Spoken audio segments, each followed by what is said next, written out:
Graça e paz, amados. Boa noite para todos vocês que estão aí, que vão acompanhar, né? Ou que vão fazer algum tipo de comentário, né, nesse vídeo, né? Eu quero dizer para mim que é uma honra, quero dizer a vocês que é uma honra estar aqui com vocês de novo, né?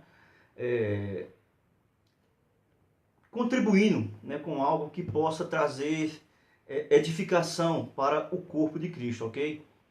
Para quem não acompanhou as videoaulas anteriores, né, eu peço que você volte aí no meu Face, né, que tem as outras partes, porque essa já vai ser, eu acho, se eu não me engano, parece que já vai ser a terceira aula em relação a nossa parte de refutação à escola escatológica chamada pós-tribulacionista, ok?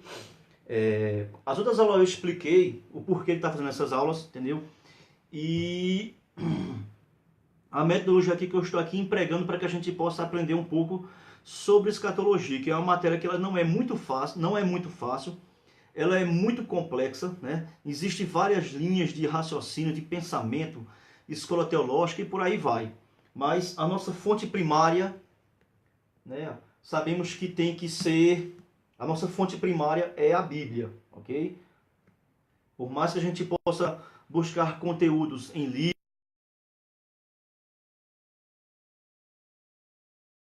né, para que a gente possa né, com esse assunto, a imagem aqui ela parece que está congelando.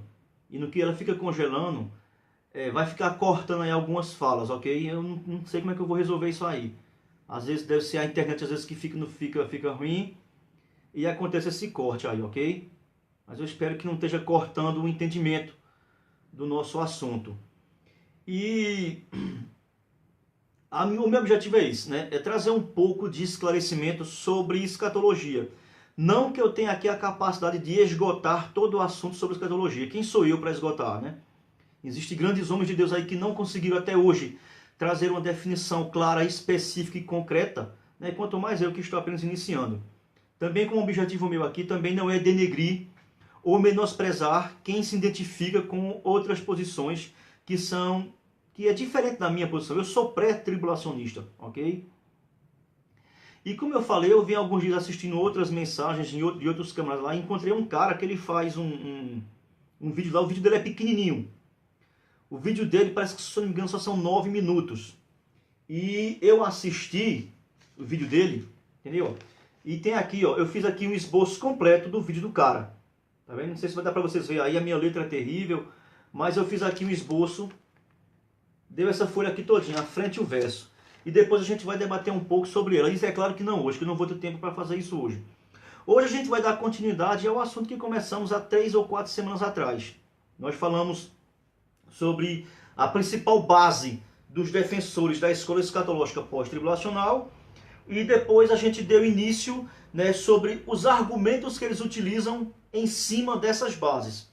E o argumento da semana passada foi o argumento do ponto de vista histórico, de quando surgiu essa doutrina.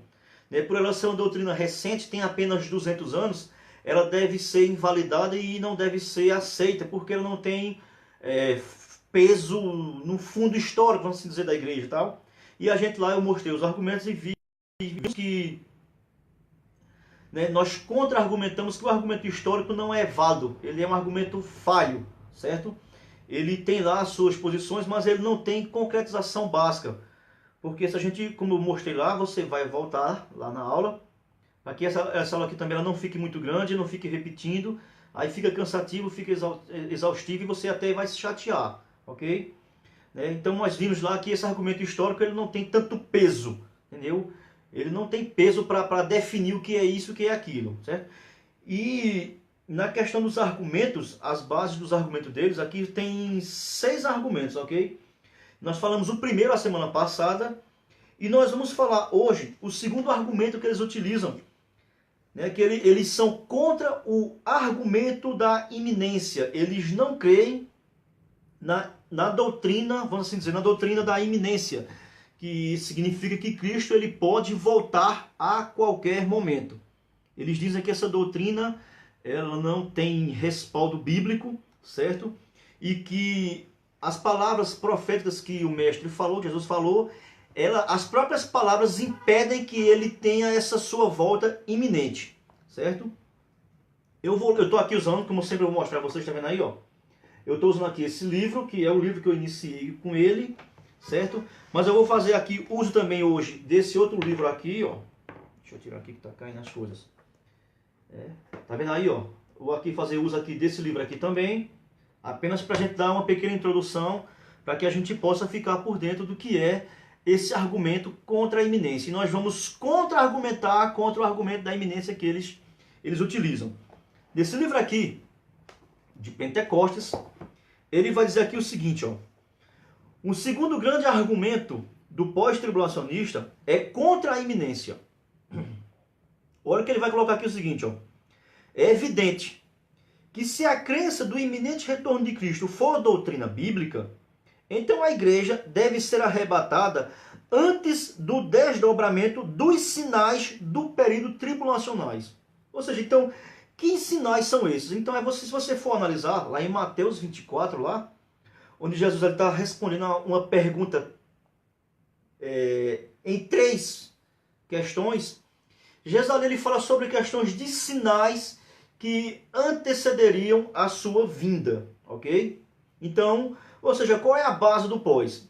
É que por Jesus ter proferido esse sermão e ter mencionado esses sinais, enquanto esses sinais não forem totalmente cumpridos, isso impede que Jesus possa voltar, né? Então, qual é uma diferença lógica e rápida entre pré e pós, né? É que o pós, eles buscam sinais que vão demonstrar que a vinda do Senhor está bem próxima. Enquanto que nós prés não observamos sinais. Tá certo? Nós não observamos sinais. Mas isso também não quer dizer que a gente não a gente deixa para lá. Entendeu? Mas nós não colocamos isso como uma barreira que impeça a volta do Senhor. Entendeu? Nós não colocamos, nós sabemos que vai acontecer. E hoje em dia, meus amados, você pode observar que está tendo sinais para tudo quanto é lado, né? Isso é uma questão da gente fazer mais para frente, uma questão de uma exposição mais clara sobre Mateus 24. Né? Para quem também acompanhou, se você observar, tem uma aula minha aí, inicial, né, que eu coloquei lá como um panorama de Mateus 24. Então eu fiz só apenas um pequeno panorama, uma abordagem superficial mostrando a estrutura e o assunto do capítulo 24 e 25 de Mateus. Mas a ênfase está no capítulo 24. E lá tem falando, Jesus diz assim, que haverá sinais de guerra, rumores de guerra, fome, violência, peste, papapá e tudo mais. Então, eles colocam esse argumento aí, essa profecia de Jesus, né, como uma base doutrinária para dizer que enquanto esses sinais eles não se concretizarem, é impossível Cristo voltar. Eu vou continuar aqui lendo aqui o que diz aqui o autor do livro. Ele diz o seguinte, ó. A posição pós-tribulacionista, ela repousa no argumento de que os anúncios de acontecimentos, como a destruição de Jerusalém, a morte de Pedro, o aprisionamento de Paulo e o plano anunciado para os séculos vindouros, que se encontra lá em Mateus 28, 19 e 20. Vamos ler essa passagem, se você tiver com a Bíblia, pega aí. Eles utilizam essa passagem para dar base à posição deles. Eu vou ler aqui, ó, nessa Bíblia aqui, faz parte da minha coleção, ó, é da Agnus, é a versão Almeida século 21, ok? Ela tem aqui devocionais de Hernandes Dias Lopes. Eles se baseiam também nesse versículo, que é Mateus 28, o verso 19 e o verso 20. Vamos ver o que é que esse texto nos diz? Portanto, ide, fazei discípulos de todas as nações, batizando-as em nome do Pai, do Filho e do Espírito Santo. Aí é uma lapada nas testemunhas de Jeová. Ensinando-lhes a obedecer a todas as coisas que vos ordenei. Eles pegam essa questão aqui, ó, todas as coisas, e todos os sinais, tudo. Será que é isso mesmo que Jesus quer dizer? Ó, até o final dos tempos. Então, eles utilizam aqui também esse argumento. Ou seja, eles colocam todas aquelas palavras proféticas que Jesus falou sobre sinais que antecederão que vai ter isso, que vai ter aquilo lá. Eles pegam, como a gente viu aqui, essa passagem, a morte de Pedro, o aprisionamento de Paulo, né? Ele continua aqui, ó. Junto com o curso esboçado desta era e o desenvolvimento da apostasia. Ele também utiliza lá, que isso é muito conhecido, que é lá de 2 Tessalonicenses capítulo 2, que é um capítulo extraordinário, que também faz necessário futuramente a gente fazer uma aula e uma exposição sobre o capítulo 2 da segunda carta aos Tessalonicenses. Então, olha o que o autor aqui do livro vai dizer o seguinte em relação a essa postura que eles tomam.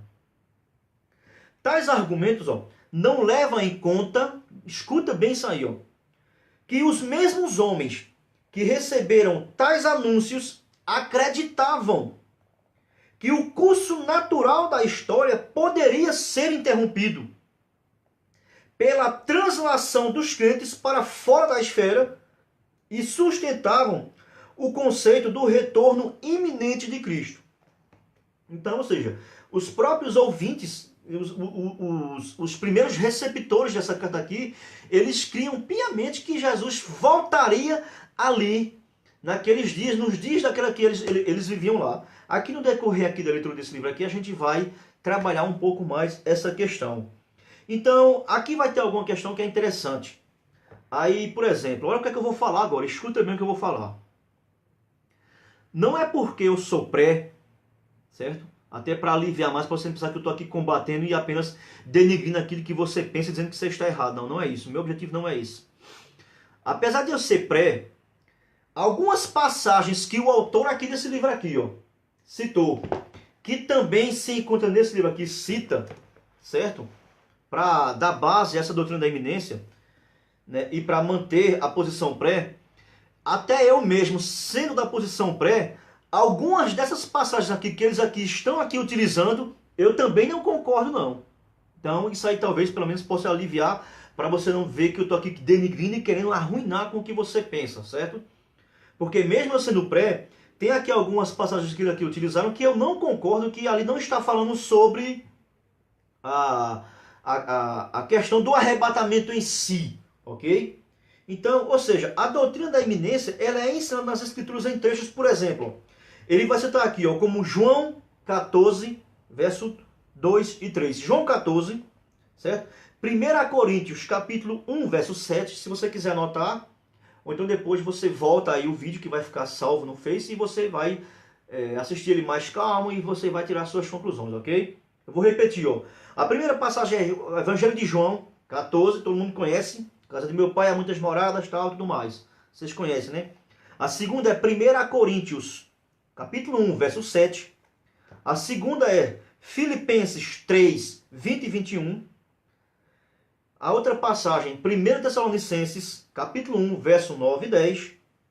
Capítulo 4, 16 e 17. Capítulo 5, de 5 a 9. Isso aí é tudo de 1 Tessalonicenses, certo? Tito 2, verso 13. Tiago, capítulo 5, verso 8 e 9. E Apocalipse, capítulo 3, verso 10. Apocalipse, capítulo 22, de verso 17 a verso 22. Ok?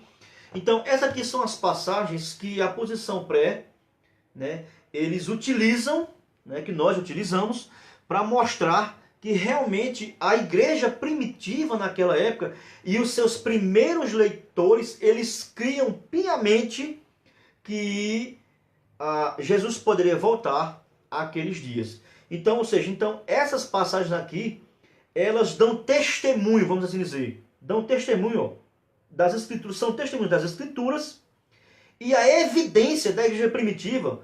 Ou seja, então isso aqui mostra que essas passagens, elas dão testemunho e evidenciam também que a igreja primitiva, ela cria nessa doutrina da iminência. E com esse questionamento aqui, a gente sabe que essa é uma posição que não pode ser negada, ok? É o que o autor aqui do livro diz. Outra questão também sobre a iminência, vamos ver aqui algumas fundamentações, por exemplo, sobre a questão da iminência. O termo eminência, por exemplo, aqui, ó, em seu emprego relacionado ao arrebatamento da igreja, significa que Cristo ele pode voltar a qualquer instante. e que não há nenhum evento profetizado na Bíblia que deva necessariamente precedê-lo. Ou seja, o que é que ele quer dizer? Que no calendário profético ou cronológico de Deus, qual é o próximo evento nesse calendário cronológico? Qual é o próximo evento, se não o arrebatamento? É aquilo que a gente falou nas aulas anteriores, né? A diferença entre o pré e o pós é que o pós, ele vê arrebatamento e segunda vinda como um único evento, ok?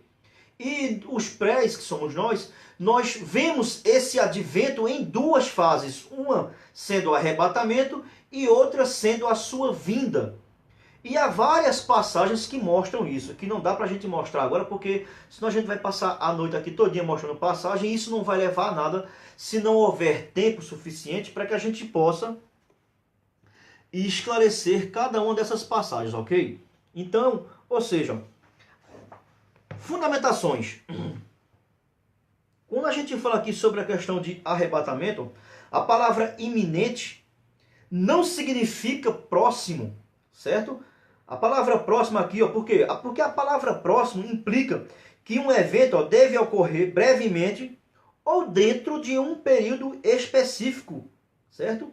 Mas o arrebatamento da igreja é algo iminente, desde os tempos do Novo Testamento, que foi o que nós vimos aqui nessas passagens que eu citei, e que depois aí você pode conferir, que vai ficar aí gravado.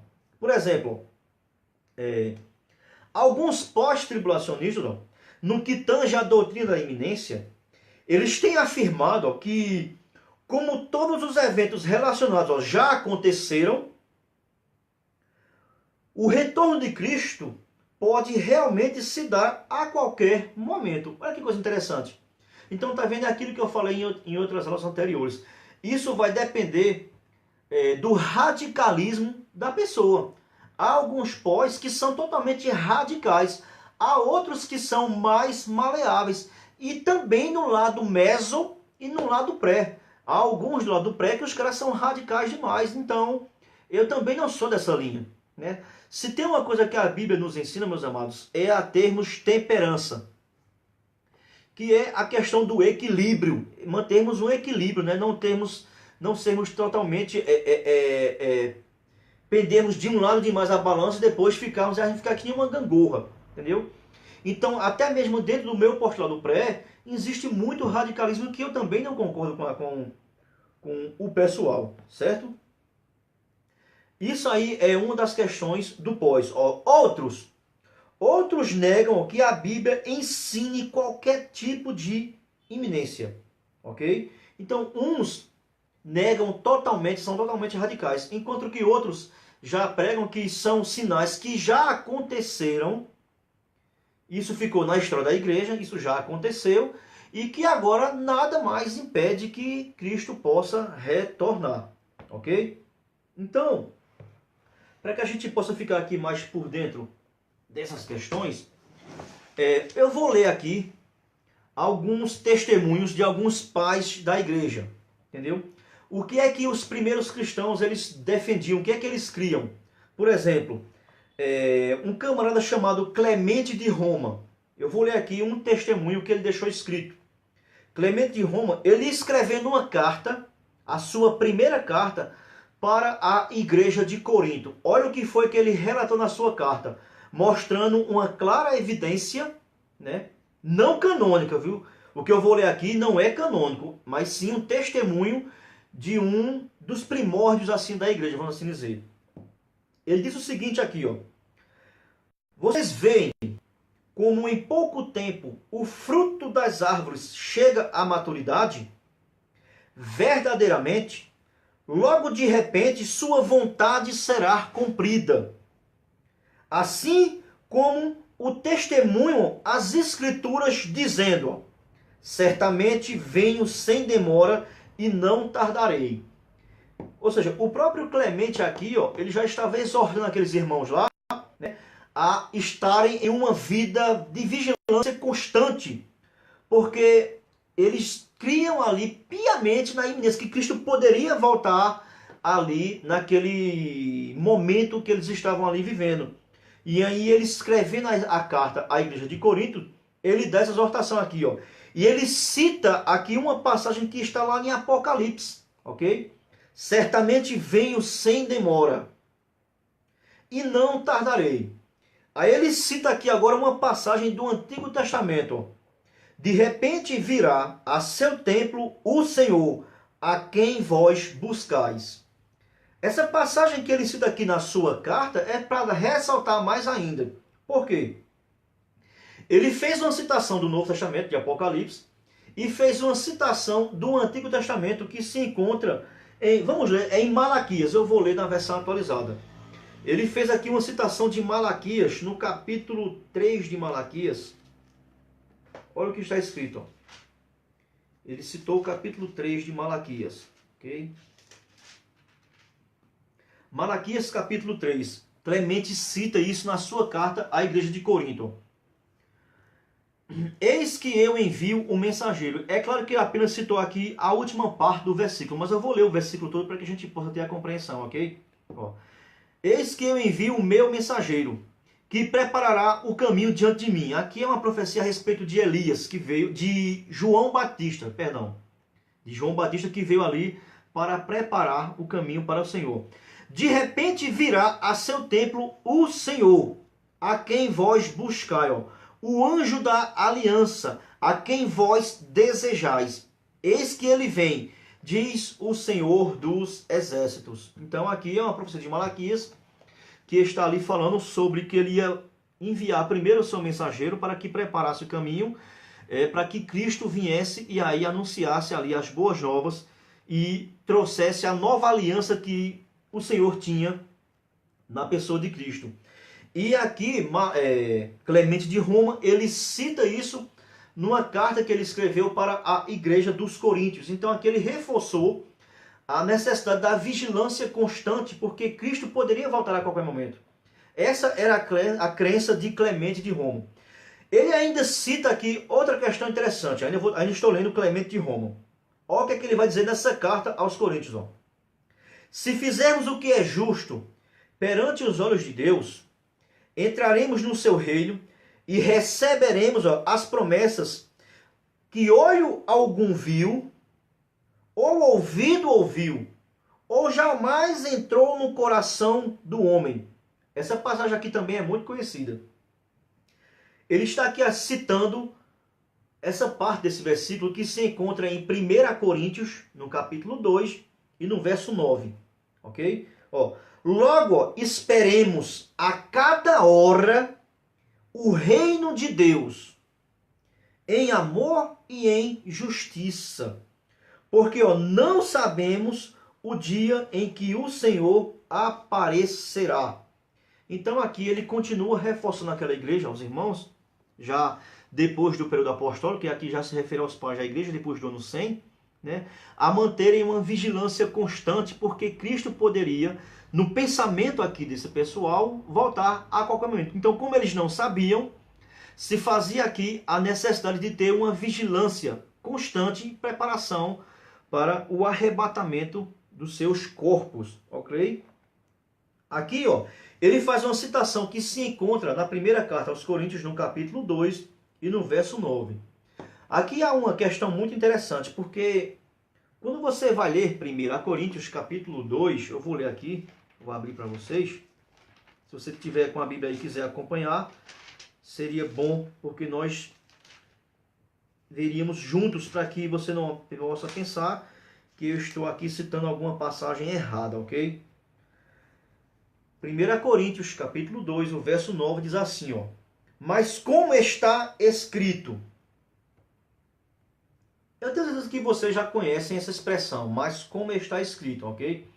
Então, geralmente que vocês encontram essa expressão, mas como está escrito no Novo Testamento, com certeza o autor, ele está aqui fazendo uma menção do Antigo Testamento, ok? É como se ele tivesse assim, ó, no Antigo Testamento, ou seja, na lei, nos profetas, ou em todo o Antigo Testamento, está escrito. Ele usa isso como uma exortação, né, para comprovar a veracidade daquilo que ele está falando. Assim, ó, o que eu estou falando aqui para vocês, no Antigo Testamento está escrito. Vão lá, confiram. Só que essa passagem ela é muito interessante. Por exemplo, quando você vai ler Mateus capítulo 4, que é a tentação de Cristo lá, o diabo faz uma proposta, aí Jesus diz assim, ó, está escrito, nem só de pão viverá o homem. Então Jesus diz assim, ó, em Deuteronômio capítulo 6, está escrito isso, nem só de pão viverá o homem. Aí o diabo foi muito esperto e pegou essa fala de Jesus e leva ele para uma segunda proposta. E quando faz a proposta, aí o diabo faz, ó, porque também está escrito, até os anjos darás, e aí então faz a citação lá do Salmo, ok? Aí Jesus diz, mas também, então fica aquela guerra de palavra. E a gente sabe que Jesus ali vence, ok? Então quando os autores do Novo Testamento fazem essa expressão porque está escrito, eles estão fazendo aqui uma indicação de que isso que eles estão falando, o Antigo Testamento corrobora. Só que essa passagem aqui de Paulo, quando a gente pega uma concordância, ela leva a gente para Isaías capítulo 64, 4. Vamos ler. Eu vou ler lá Isaías 64, 4, para ver se realmente corrobora com o que Paulo aqui está aqui dizendo. Olha que coisa interessante você vai encontrar. Isaías 64, 4. Eu estou lendo a versão século 21, ok? Diz assim, ó.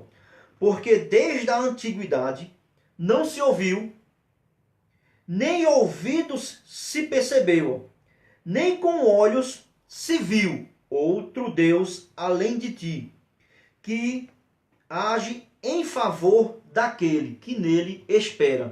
Então, meus amados, aqui seria necessário uma outra aula para explicar isso aqui. Então, se você observar o contexto da primeira carta aos Coríntios, no capítulo 2, o verso 9, é uma situação. Quando você pega a sua Bíblia aí, ela vai ter uma concordância. Ela vai apontar você para você vir aqui para... Desculpa aí, gente. Eu estou com uma gripe ainda, estou me recuperando. Então, quando você pega essa passagem da carta de Paulo aos Coríntios, e você pega uma Bíblia de concordância, por exemplo, aqui como essa Bíblia que eu estou aqui, ó, a Bíblia Shed, e mais umas outras que eu tenho aqui atrás, na concordância aqui, ela aponta para você ir para Isaías 64, 4. Mas quando você compara os dois contextos e unem, você vai ver que o assunto é totalmente diferente. Um não quer dizer o que o outro está dizendo. Então, o que é que Paulo quis dizer em 1 Coríntios, capítulo 2, verso 9, com está escrito, ok? Mas isso aí não é o assunto que nós estamos aqui tratando, ok? Mas eu deixei isso aqui agora para você ir refletir, para você ir analisar e buscar entender o que foi que Paulo quis dizer, o que foi que Paulo aqui está citando. Porque se você for olhar o contexto aqui de Paulo e de Isaías, não vai bater um aqui com o outro, ok? O que Paulo aqui está falando aqui, ou seja, que o ouvido humano, ou seja, todas as percepções humanas, elas não são capazes de entender o propósito de Deus, ok? É necessário se ter o Espírito de Deus, que o contexto imediato, aí Paulo ele vai falar sobre essa questão. Enquanto que o livro de Isaías, ele vai falar sobre a questão de Deus, né? Que nunca se ouviu falar de um Deus tão grande como o Deus de Israel. É o contexto de Isaías 64. Então, não vai levar em consideração essa questão. Então, aqui foi o que Clemente de Roma aqui, ele está citando, ok? Então, Clemente de Roma, ele cria. E pelo que ele escreveu essa carta à igreja de Corinto, que não é uma carta canônica, era uma carta de exortação para ensinar e deixar firmados, né, corroborar ali com o ensino de Paulo, que eles criam ali piamente ali na doutrina da iminência de Cristo, ok? Eu vou ler aqui agora outra questão que se encontra no Didaquê. O Didaquê era um livro, né, de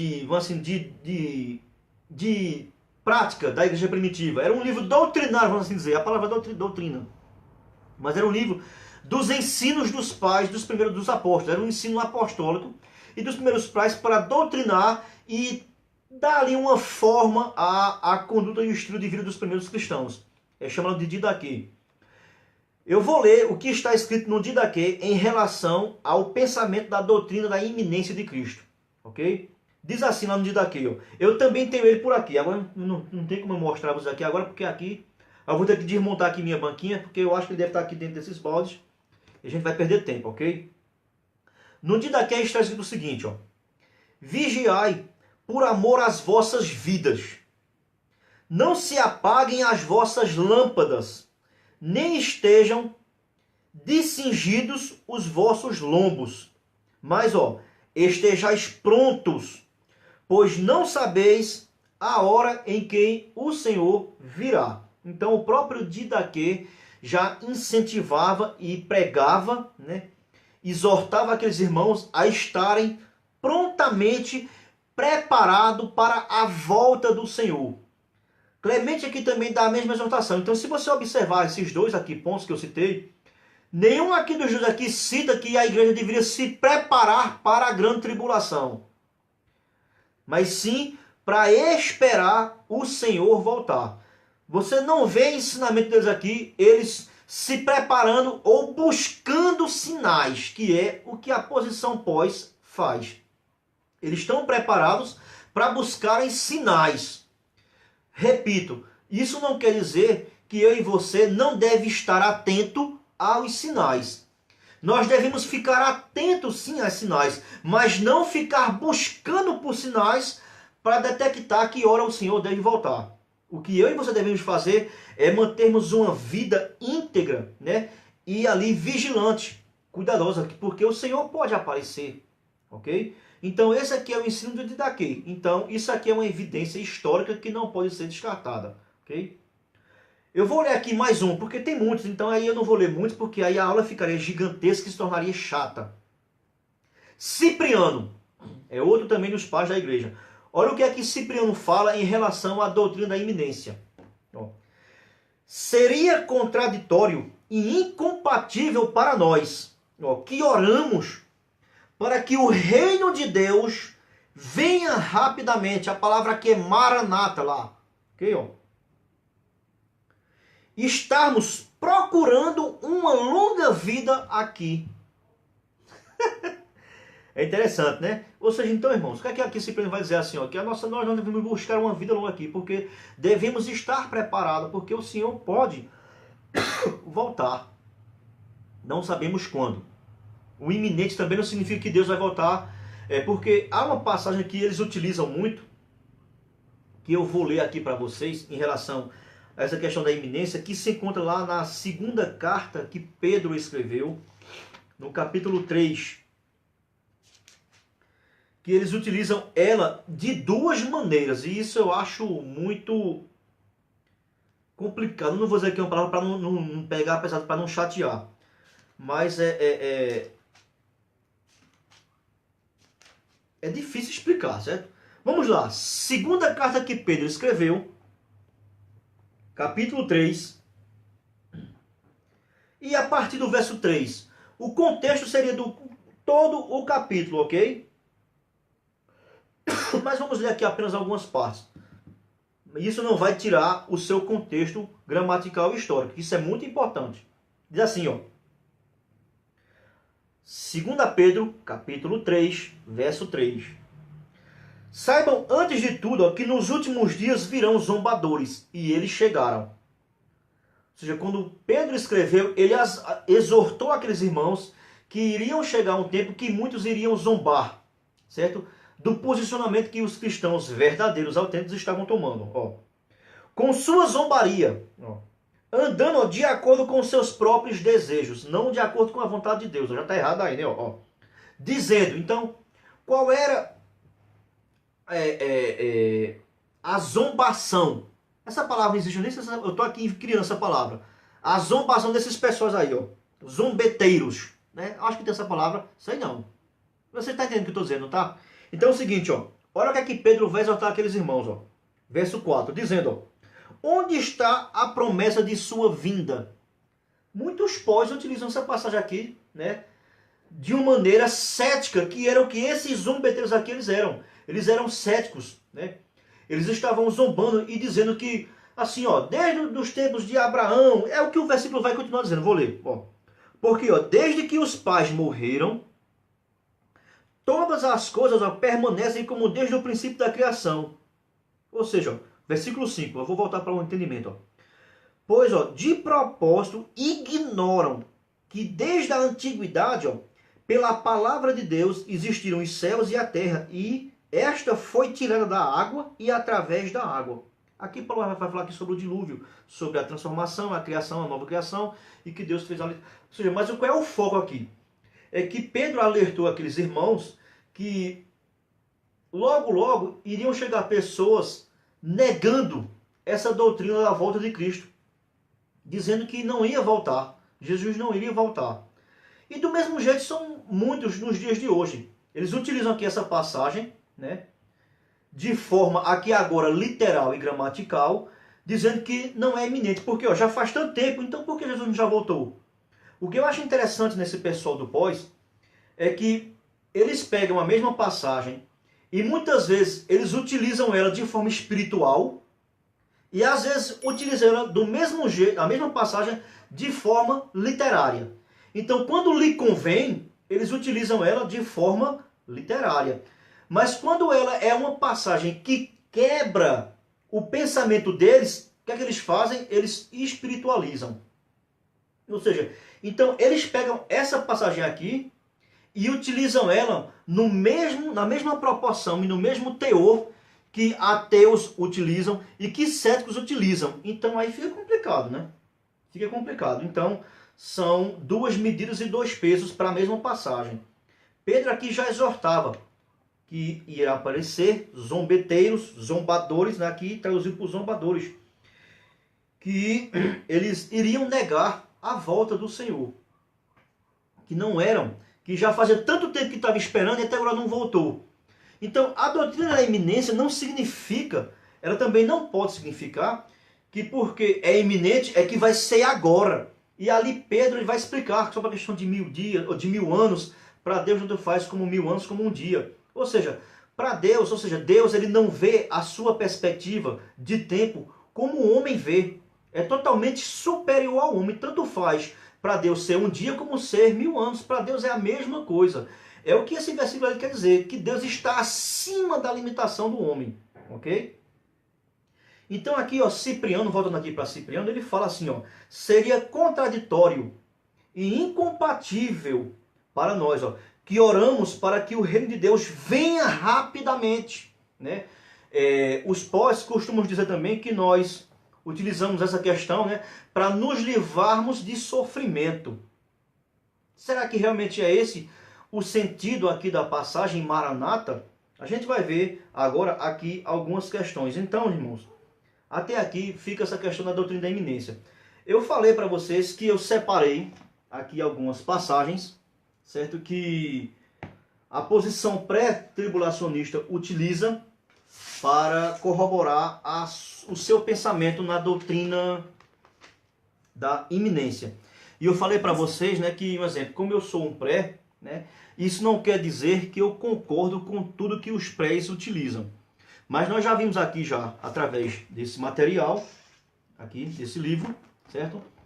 Que ele aqui trouxe uma explanação muito boa. Ele falou aqui sobre a crença dos primeiros pais da igreja, dos primeiros cristãos, né, os primeiros ali que sucederam os apóstolos, que eles criam na doutrina da iminência. E o próprio testemunho das escrituras afirmam isso, em várias passagens.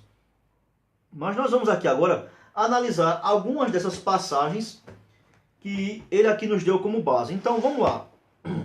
A primeira passagem que a posição usa para defender a sua volta iminente se encontra no Evangelho de João, no capítulo 14.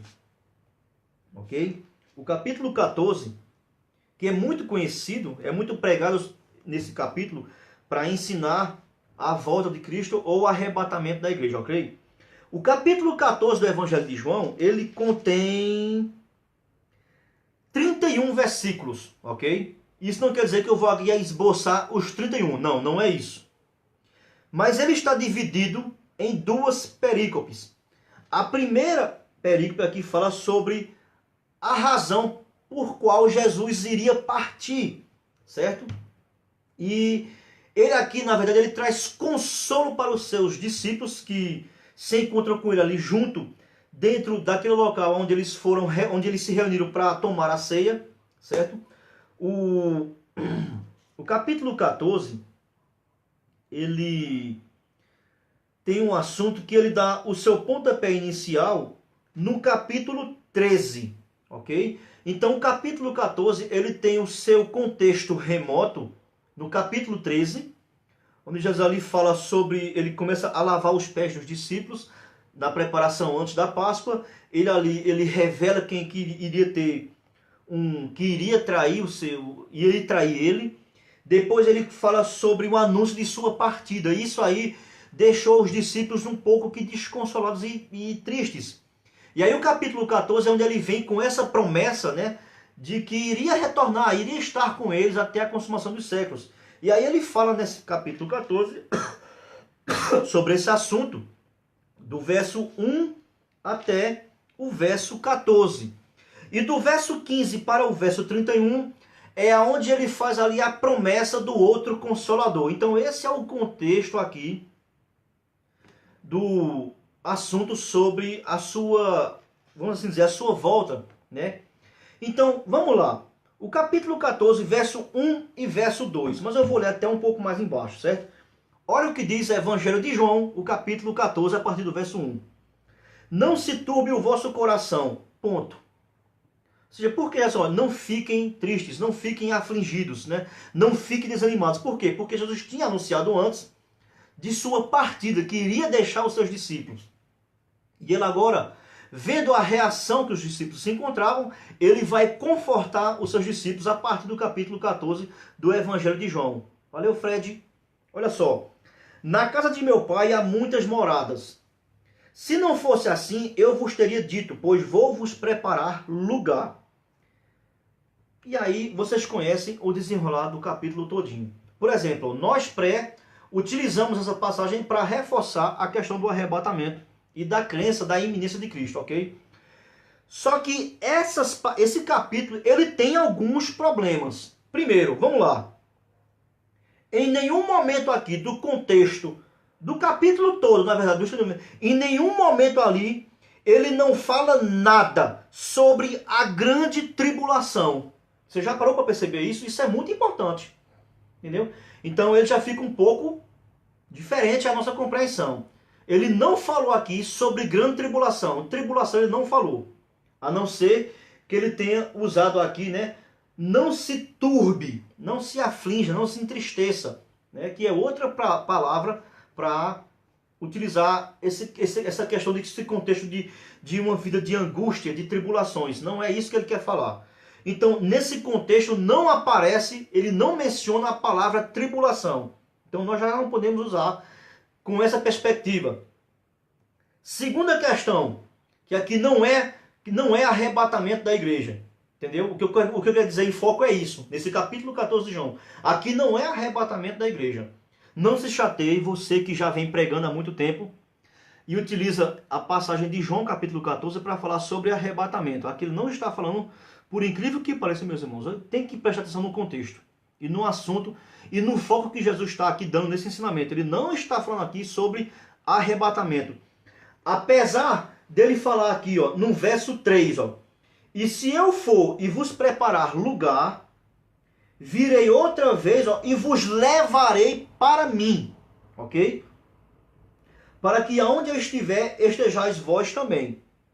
É muito complexo essa passagem, né? É como se ela tivesse dois comprimentos. Isso aí fica até onde os pós utilizam. Assim, eu achei dois comprimentos, o que é isso? É complicado entendermos aqui o pensamento completo de Jesus sobre essa passagem. Mas a gente vai explicar lá para frente, certo? Então, primeiro, essa passagem aqui, se tivesse falando sobre arrebatamento, estaria aqui claramente a questão de tribulação. Então, nesse contexto aqui, ele não ensinou tribulação. Segundo, que é outra questão que é evidente no arrebatamento. Nesse contexto aqui, ó, ele não fala nada sobre transformação de corpos. O contexto aqui foi muito rápido e muito específico, entendeu? Assim, ele deixou muitas coisas aqui sem explicar, que é uma coisa interessante que eu vou colocar aqui agora em pauta. A questão também do pós-tribulacionista usar para defender a sua teoria é usar algumas passagens que Jesus menciona. A gente tem que entender uma coisa bem interessante, meus amados. Que Jesus, a sua missão principal ao vir à Terra era como o Cordeiro de Deus que tira o pecado do mundo. Jesus ele não veio dar ensinamentos claros a respeito de alguns assuntos teológicos. Apesar dele ter dado o pontapé inicial, mas ele não deixou nenhum ensinamento claro e todo ali, vamos assim dizer assim, um compêndio teológico, doutrinário, específico, a qual a gente possa utilizar para dali termos um ensinamento concreto, fechado, completo. Ele não veio para fazer isso. No próprio Evangelho de João, nesse contexto aqui, tem um versículo que ele fala assim, ó, o que eu faço agora vocês não entendem. Vocês entenderão lá na frente. Por quê? Porque lá na frente, no capítulo 14, a partir do verso 15, onde ele fala que a promessa do Consolador... Então, ou seja, o Espírito Santo é que iria elaborar mais concreto os ensinos que Jesus apenas deu um pontapé inicial. Ok? Então aqui, ó, bom, Jesus ele não ensinou em nenhuma parte o ensino do arrebatamento. Por exemplo, a doutrina do arrebatamento. Jesus ele não ensinou essa doutrina clara e completa. Você não encontra ela com todos os desfechos completinho, sistematicamente. Você não encontra Jesus dando sobre isso aí. Você não encontra.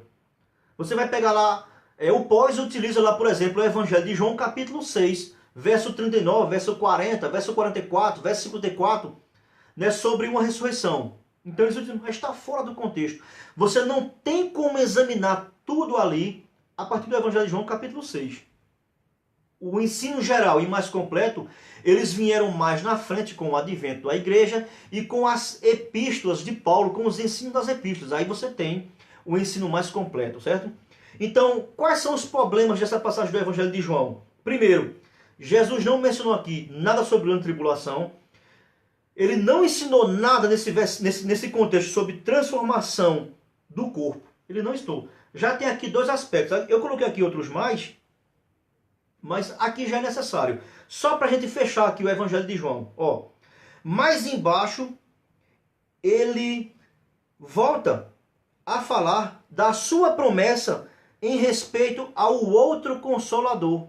Então ele vai falar agora sobre o Espírito Santo. Então, essa passagem aqui, se você for analisar, ele não está aqui dando um ensinamento claro sobre o arrebatamento. Então não tem como você aqui usar para defender tanto o pré quanto o pós. Aqui é um contexto muito diferente que são poucas pessoas que eu já vi pregando sobre esse assunto e que realmente falam o que realmente esse contexto aqui de João ele quer dizer. Que não está especificamente aqui falando sobre arrebatamento. É muito complexo aqui porque o verso 3 aqui está claro, né? Como a gente gosta de dizer, não, aqui está claro. Mas o que é que está claro? Será que realmente está claro? O ensinamento que Jesus dá no Evangelho de João, capítulo 14, ele fechou o assunto sobre arrebatamento? Se você observar que ele não está fechado. E não é esse o foco desse capítulo, ok? Outra passagem, vamos lá. Utiliza aqui Tito, capítulo 2 de Tito. Vamos lá, abrir Tito. Eu acho que eu vou ter que ficar, irmãos, apenas aqui em Tito. Porque eu acho que eu não esqueci de marcar. E eu acho que já está ficando muito grande o vídeo. E vai se tornar cansativo. E eu não quero isso. Certo? Então, Tito, capítulo 2, o verso 13. Olha o que é que diz assim, ó. Aguardando a bendita esperança e o aparecimento da glória de nosso grande Deus e Salvador, Cristo Jesus. Essa passagem aqui também ela é uma lapada nas testemunhas de Jeová, que dizem que Jesus não é Deus. A própria Escritura dá testemunho de que Cristo Jesus, ele é Deus. Essa própria passagem aqui, Paulo chama Jesus de Deus. Eu vou repetir, ó. Tito capítulo 2, verso 13, diz assim, ó. Aguardando. O que é isso? Esperando. O quê? A bendita esperança, ó, e o aparecimento da glória do nosso grande Deus. Glória do nosso grande Deus. Ele atribui aqui glória a Jesus e atribui aqui a palavra grande. Um Deus grande, ou seja, um Deus glorioso. Então, ele está aqui atribuindo glória a Jesus Cristo. Por quê? Porque ele reconhece que Cristo também é Deus, a segunda pessoa na Trindade. E Salvador, Cristo Jesus. Olha que coisa interessante. A palavra que aparece aqui sobre aparecimento aqui, ó, aguardando a bendita esperança e o aparecimento. A palavra que Paulo aqui utilizou aqui no grego é a palavra epifaneia, entendeu? Então aqui é uma passagem aqui que se refere possivelmente não ao arrebatamento, mas sim à segunda vinda de Cristo, ok? É aquilo que eu falei na aula anterior, né? Que nós temos que fazer aqui às vezes uma pequena diferença, porque os próprios autores, eles faziam às vezes algumas diferenças, e isso não fica muito claro, mas em algumas passagens está claro. Então, no ensinamento que Paulo traz, quando Paulo está falando sobre arrebatamento, Paulo, na maioria das vezes, utiliza a palavra parousia ou parósia, como você queira chamar.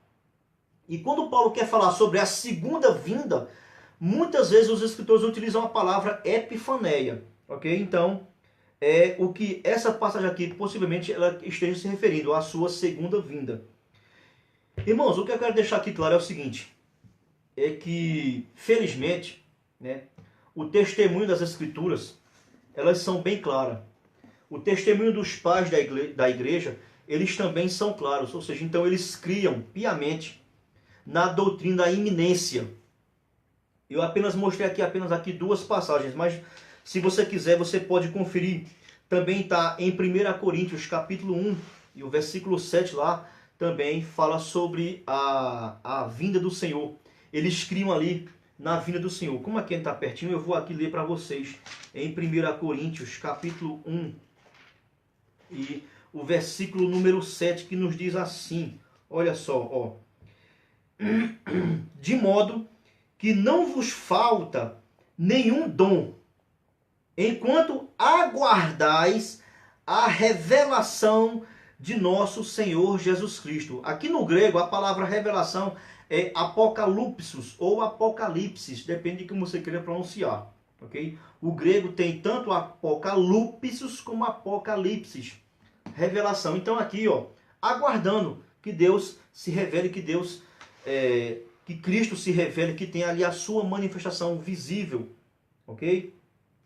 Tem também em 1 Tessalonicenses capítulo 1, verso 9 e 10, que são as passagens que eu citei lá no início da aula. Aqui em 1 Coríntios, capítulo 16, o verso 22, aparece ali a expressão maranata, que é uma expressão que aparece também lá em Apocalipse, que é muito usada pelo evangelista João.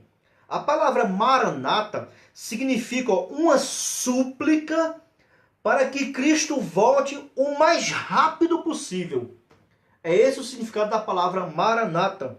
Ou seja, é uma volta que pode se dar a qualquer momento. Mas isso não significa que esse qualquer momento pode ser, tanto pode ser agora como pode ser daqui a 1000 anos. Ou seja, é quando Cristo quiser. Quando o Pai determinar. Então, ele voltará. Ou seja, a doutrina da iminência não implica dizer que é necessário que aconteça alguns eventos para que Cristo volte, que é como os pós pregam. Os pós pregam que é necessário que aconteça sinais profetizados pelo mesmo Jesus para que ele possa voltar. Então, enquanto esses sinais não estiverem visíveis, Cristo está impedido de voltar. Olha que coisa interessante, né? Colocar um impossível para Cristo voltar, para levar o seu povo. Ok, irmãos? Então, esse pequeno esclarecimento nessa aula de hoje fica essa dica, ok? Então, a posição pré-tribulacionista, nós não esperamos sinais. Nós sabemos que sinais aí estão sendo evidenciados, sinais claros e visíveis, e que isso indica que a vinda do Senhor, ele está próximo. O próprio Paulo diz lá na carta aos Romanos, né, que a vinda do Senhor, no capítulo 11, se não me engano, é capítulo 13, está mais pertinho agora do que quando cremos. Isso já é uma deixa de Paulo na sua crença na iminência da volta de Cristo, ok? Então, irmãos, que você possa aí avaliar, reveja aí esse vídeo que ele vai ficar salvo aí no Face, você releia de novo, confira essas passagens que eu mostrei para vocês. Eu fiz apenas um pequeno panorama da passagem do Evangelho de João, capítulo 14, e essa passagem de Tito, mas teria aqui outras passagens também que nós poderíamos avaliar. Como eu fiz essa pequena também ressalva lá em 1 Coríntios 16, 22, onde aparece ali a palavra maranata, que é uma súplica no desejo de que Cristo volte o mais rápido possível, a qualquer momento. Então a posição pré-tribulacionista não é que ela seja mais bíblica, mas pelo menos é uma hermenêutica, uma exegese mais bem solidificada, ok? E depois, como eu falei, eu mostrei a vocês, nós vamos fazer um comentário a respeito desse vídeo aqui que eu assisti no YouTube, certo? Tem muitos homens de Deus, né, ensinando sobre as escolas escatológicas. Mas eu vou deixar aqui claro sobre esse vídeo aqui que eu assisti desse camarada aqui. Esse aqui eu vou dizer o nome dele, não agora. Vai ficar para a próxima aula, ou até mesmo quando eu vou fazer uma tréplica sobre os comentários que esse camarada aqui fez, ok? Ele foi um dos caras que eu vi fazendo um vídeo para defender uma posição, um dos caras mais arrogantes. Esse cara foi arrogante demais, muito prepotente, muito exaltado. Cara, é terrível. É terrível. A prepotência e a soberba que esse cara faz, ele transmite no vídeo dele um tom debochado, certo? Ele se sente como se fosse ali a última uva no cacho. Isso é muito perigosíssimo, certo? Isso é muito perigosíssimo, né? E interessante que esse camarada, meus irmãos, eu não vou deixar você curioso. Ele fez uma pergunta, e está aqui a pergunta. Ele fez uma pergunta que é irrespondível. Então parece que até nem a Bíblia responde. Esse cara deve ser o topado dos topados, né? Mas a gente vai fazer uma pequena lição, um vídeo. Tá aqui, ó. Eu copiei todo o esboço dele. Tá essa página aqui, ó. Aqui atrás também. E é muita coisa, tá vendo, ó? Mas ele falou isso aqui tudo em apenas 9 minutos. Nós vamos depois também dar a nossa tréplica para esse camarada. Não para ele, mas para mostrar que ele não deveria manter essa postura soberba, entendeu? E totalmente irreverente. A minha palavra final é o seguinte: se você quiser, é lógico, quem sou eu para querer? Analise, reveja tudo que nós falamos aqui nessa videoaula, confira, você pode voltar, ela vai ficar salva aí no Facebook, eu também vou postar ela lá no meu canal do YouTube, e você pode tirar suas conclusões. Pena que eu não disse aqui tudo, porque eu acho que já faz 1 hora que eu estou aqui falando, e eu falo demais. E não deu para a gente abordar aqui tudo sobre o nosso contra-argumento em relação à doutrina da iminência, ou seja, a volta de Cristo se dará, ou pode se dar, em qualquer momento. Nós não podemos fazer nada para impedir a sua volta. E não há sinal nenhum que possa impedir a sua volta, ok? Então que você possa refletir sobre isso que eu falei, e que Deus possa abençoar não só você, mas toda a sua família, o seu ministério, o seu trabalho, né? Tudo aquilo que você possa colocar, coloque diante de Deus, e que você tenha temor na palavra de Deus, porque ela não são os nossos argumentos, os livros ajudam, os livros ensinam, mas a palavra de Deus, ela deve ser a sua, a minha, a nossa única regra de prática e de fé. Que Deus possa abençoar você tremendamente em nome de Jesus. Amém. Fique com Deus.